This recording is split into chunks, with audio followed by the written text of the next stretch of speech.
இன்னைக்கு இந்த வீடியோவில் மிக மிக முக்கியமான எச்சரிக்கையான ஒரு ஜோதிட ஆன்மீக விஷயத்தை தான் இப்போ இந்த வீடியோவில் அதிரடியாக பார்க்க போகிறோம். அதிரடியாக பார்க்கறதுக்கு முன்னாடி எதை பற்றிய விஷயத்தை பார்க்க போகிறோங்கிறத ஷேர் பண்ணுறேன். எதை பற்றிய விஷயத்தை பார்க்க போகிறோங்கிறத தெளிவாக இந்த வீடியோவில் தெரிஞ்சு பயன்பெறுங்க. அதாவது மே மாதம் 5ஆம் தேதிக்கு பிறகு கிரகங்களிடையே ஏற்பட்ட சில மாற்றங்களால் ஒவ்வொரு ராசிக்காரங்களுக்கும் ஒவ்வொரு வகையில் தாக்கமானது ஏற்படும்.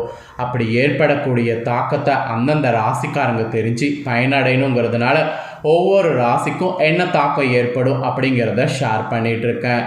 அதில் இன்றைக்கி இந்த வீடியோவில் மீனராசி நேயர்களுக்கு ஷேர் பண்ண போகிறேன். மீனராசியில் பிறந்த நேயர்கள் உங்களோட ராசிக்கு என்ன தாக்கம் ஏற்படும் அப்படிங்கிறத தெரிஞ்சுக்குங்க. அதற்கேற்ப நடந்து பயன்பெறுங்க. சரி வாங்க, என்ன தாக்கம் ஏற்படும் அப்படிங்கிறத தெளிவாக இந்த வீடியோவில் பார்க்கலாம். அது பார்க்கறதுக்கு முன்னாடி என்ன தாக்கம் நடந்ததுங்கிறத உங்களுக்கு கிரகங்களிடையே சொல்லிடுறேன். முதல்ல அதை நோட் பண்ணிக்கோங்க. மே ஸ்டார்ட் ஆகிறதுக்கு முன்னாடி ஏப்ரல் மாதம் கடைசியாக அந்த ஒரு விஷய நாளானது வந்தது.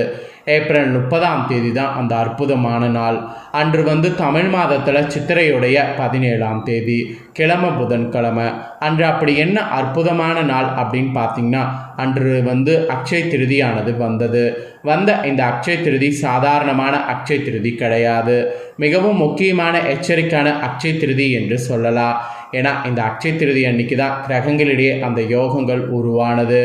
இதனுடைய தாக்கம்தான் மே 5க்கு பிறகு உங்கள் ராசிக்கு ஏற்படும்.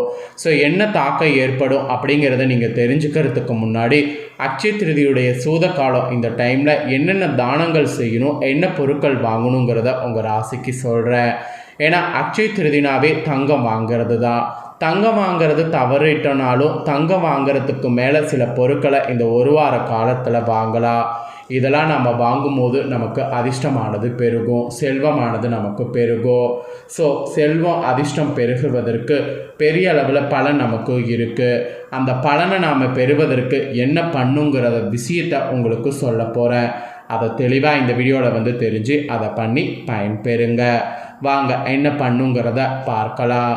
சித்திரை மாதத்தில் வளர்பிறை காலத்தில் வரக்கூடிய திருதி தினம் அக்ஷய திருதி தினமாக அனுஷ்டிக்கப்படுது. அக்ஷய திருதி என்றாலே இந்த தினம் தங்கம் வாங்கினால் மென்மேலும் தங்கத்தின் சேர்க்கை நமக்கு உண்டாகும். அந்த நம்பிக்கையின் அடிப்படையில் பெரும்பாலான மக்கள் இந்த தினம் நகைக்கடைகளுக்கு சென்று தங்க நகை வாங்குவதை வாடிக்கையாக வைத்திருக்கிறாங்க. ஆக்சுவலி ஜோதிட சாஸ்திர வல்லுநர்கள் தங்கம் வாங்குவதற்கு மிக சிறப்பானது அக்ஷய திருதி என்று சொல்கிறாங்க. இந்த வருடம் 12 ஆண்டுகளுக்கு பிறகு ரோகிணி நட்சத்திரத்தில் அக்ஷய திருதி வந்திருந்தது. அக்ஷய திருதியுடைய சூத காலம் இந்த ஒரு வாரத்துக்கு இருக்கிறதுக்கு காரணம் என்னென்னா, சூரியன் சந்திரன் சுக்கிரன் தான். இந்த கிரகங்கள் உச்சம் பெற்றிருக்கிறாங்க. இவங்க எல்லாத்துக்கும் மேலாக தங்கத்துக்கு காரத்துவம் கொண்ட கிரகமான குரு கிரகம் உச்சம் பெற்றிருக்கு. இந்த 4 கிரகங்கள் உச்சமாக இருக்கிறதுனால தான் மே 5க்கு பிறகு இதெல்லாம் நடக்கும் என்பது குறிப்பிடப்பட்டிருக்கு.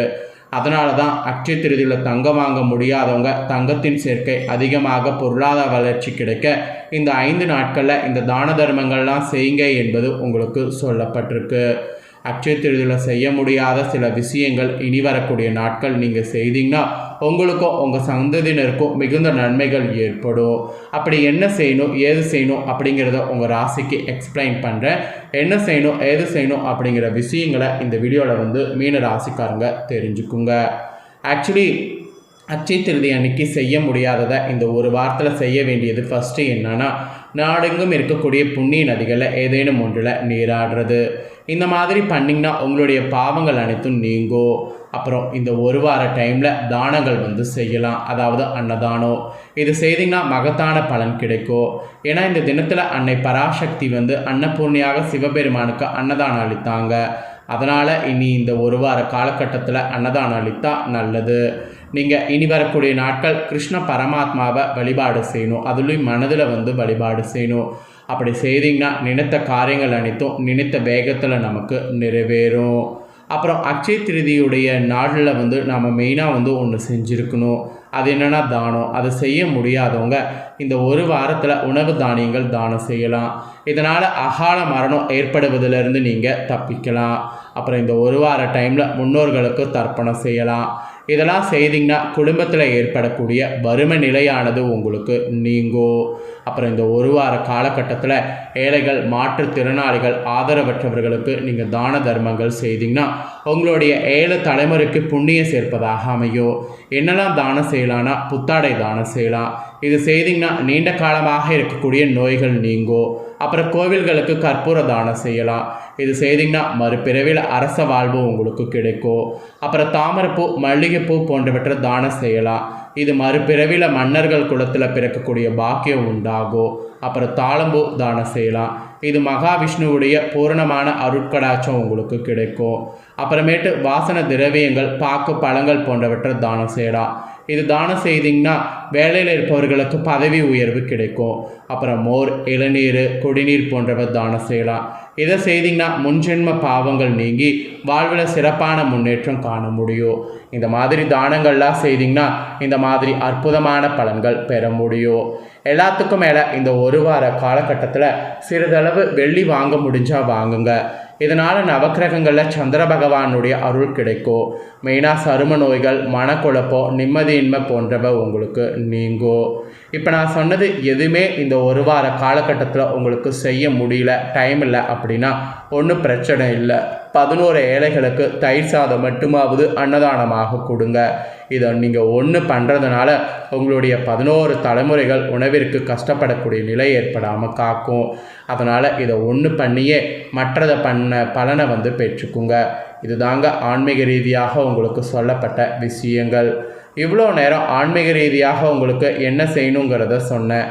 இப்போ நெக்ஸ்ட்டு உங்களோட ராசிக்கு என்ன பலன் கிடைக்குங்கிறத சொல்ல போகிறேன். உங்களோட ராசிக்கு என்ன பலன் கிடைக்குங்கிறத தெளிவாக இந்த வீடியோவில் தெரிஞ்சு பயன்பெறுங்க. ஆக்சுவலி உங்களோட ராசிக்கு நீங்கள் என்ன மாதிரியெல்லாம் நடந்துக்கணுங்கிறத தெளிவாக உங்களுக்கு சொல்ல போகிறேன். நினைத்ததை உடனே முடிக்க நினைக்கிறதுல மீனராசினியர்கள் ரொம்பவே ஆர்வமாக இருப்பீங்க. இப்படி இருக்கக்கூடிய உங்களுக்கு கிரகநிலைகளை ஆராய்ந்து பார்க்கும் பொழுது தொடக்கத்தில் உங்கள் ராசிநாதன் குருவானவர் சுக்கிரன் வீட்டில் பரிவர்த்தனை யோகம் பெற்று சஞ்சரிக்கிறார். இதன் விளைவாக இல்லத்தில் நல்ல காரியங்கள் நடைபெறும். உடன் பிறப்புகள் வழியே உருவான பகைகள்லாம் உங்களுக்கு மாறும். வழக்குகள்லாம் உங்களுக்கு சாதகமாக முடியும்.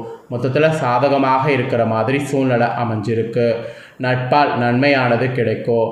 நாகரிகமாக வாழ தேவையான வசதிகள் சேரும். பல முறை போராடியும் முடிவடையாத சில காரியங்கள் இப்பொழுது முடிவுக்கு வரும்.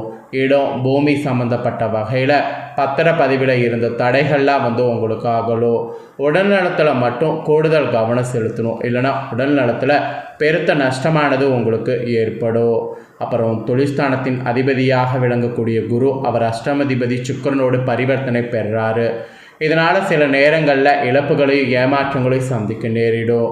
கொடுக்கல் வாங்கலில் தகராறுகள் ஏற்படாமல் பார்த்து கொள்வது நல்லது. பிறரை நம்பி ஒப்படைக்கப்பட்ட பொறுப்புகள் நடைபெறாமல் மீண்டும் உங்களை சேரலாம். வாழ்க்கை தேவைகள் பூர்த்தியாவதில் நிறைய பிரச்சனைகள் உங்களுக்கு ஏற்படும்.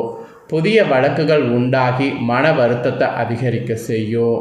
அதே சமயம் உங்கள் ராசிக்கு 12வது இடத்துக்கு வரக்கூடிய ராகுவால் இந்த டைம் ட்ராவல் அதிகரிக்கும். இடமாற்றம், வீடு மாற்றம் உறுதியாகும். வாடகை கட்டிடத்தில் நடைபெறக்கூடிய தொழிலை சொந்த கட்டிடத்திற்கு மாற்றக்கூடிய முயற்சி செய்தீங்கன்னா கைகூடும். 6ல் சஞ்சரிக்கக்கூடிய கேதுவால் உத்தியோகத்தில் திடீர் மாற்றம் வரலாம். அப்புறம் விருப்ப ஓய்வில் வெளிவந்து சுய தொழில் தொடங்கக்கூடிய முயற்சியில் இன்ட்ரெஸ்ட் காட்டினீங்கன்னா சக்ஸஸ் ஆகும். ஆரோக்கிய குறைபாடு அதிகரிக்கும். எனவே அலைச்சலை குறைத்து கொள்வதோடு ஆகாரத்தில் கட்டுப்பாடு செலுத்தணும். இதெல்லாம் தான் உங்களுக்கு நல்லது என்பது சொல்லப்பட்டிருக்கு. இப்படியெல்லாம் இருந்தீங்கன்னா உத்தியோகத்தில் நல்ல முன்னேற்றம் ஏற்படும். மேலா அதிகாரிகள் நுணுக்கங்கள் எல்லாம் கற்றுக் கொடுப்பாங்க, அதை கற்றுக்க முடியும். காதுகுத்து விழா, கல்யாணம் போன்ற சுப நிகழ்ச்சிகள் இல்லத்தில் நடைபெற வழியும் பிறக்கும். அரசு வேலைக்கு முயற்சித்தவர்களுக்கு அது கைகூடும். கடல் தாண்டி சென்று பணிபுரிய வேலைக்கு விண்ணப்பித்தவர்களுக்கு சலுகை கூடும். விருப்பங்கள் நிறைவேறும். ஸோ நான் சொன்னது போல் நடந்து பலன் பெறுங்க. ஸோ உங்களுக்கான பலனை நீங்கள் தெரிஞ்சு பலனடைஞ்சது போல் உங்கள் ஃப்ரெண்ட்ஸ் ஃபேமிலியில் இருக்கிறவங்களும் பலன்கள் தெரிஞ்சு பயனடையணும்னு நினச்சிங்கன்னா வீடியோ லைக் பண்ணி ஷேர் பண்ணுங்கள். உங்கள் ஃப்ரெண்ட்ஸ் ஃபேமிலியில் இருக்கிறவங்களும் வீடியோ பார்க்கட்டும். அவங்களும் அவங்களோட ராசி மீன ராசியாக இருந்ததுன்னா இந்த தாள்களை தெரிஞ்சு இதற்கேற்ப நடந்து பலனடைவாங்க. ஸோ கண்டிப்பாக வீடியோ லைக் பண்ணி ஷேர் பண்ணுங்கள். உங்கள் ஃப்ரெண்ட்ஸ் ஃபேமிலியில் இருக்கிறவங்களும் பார்த்து பலனடையட்டும். நெக்ஸ்ட்டு நம்ம சேனலில் நிறைய முக்கியமான வீடியோலாம் போடப்படும்.